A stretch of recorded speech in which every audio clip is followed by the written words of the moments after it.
भैया अपन बहन के अंगनमा। सावन पूर्णिमा में, सावन पूर्णिमा में झहरत नयनमा। आइब जाओ भैया अपन बहन के अंगनमा। आइब जाओ भैया अपन बहन के अंगनमा।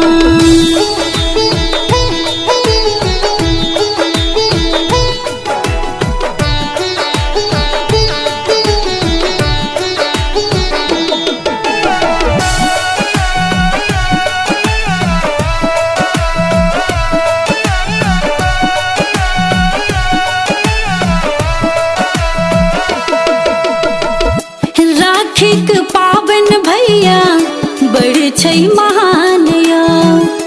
अपना दुलारी बहन के बनाबू नयान या।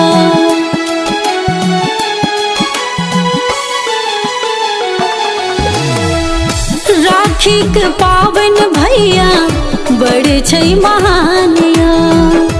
अपना दुलारी बहन के बनाबू नयान या।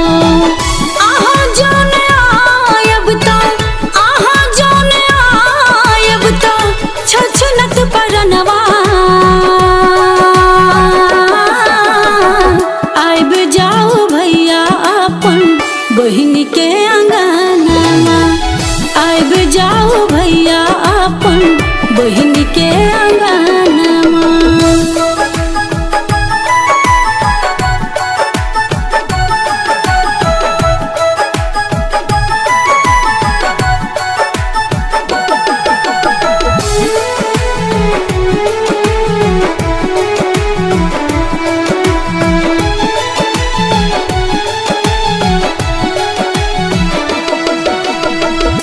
अपने ही हाथे मिष्ठान बनायब।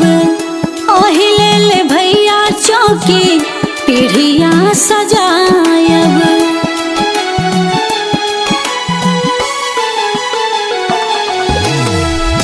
अपने ही हाथे मिष्ठान बनायब। ओही ले भैया चौकी पीढ़िया सजायब।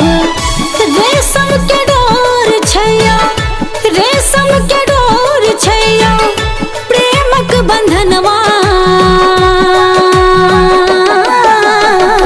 आइब जाओ भैया अपन बहन के अंगनमा।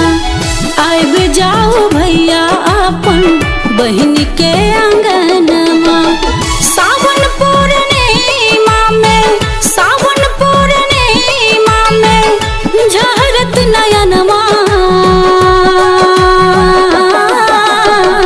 आइब जाओ भैया अपन बहन के अंगनमा। आइब जाओ भैया अपन बहन के अंगनमा।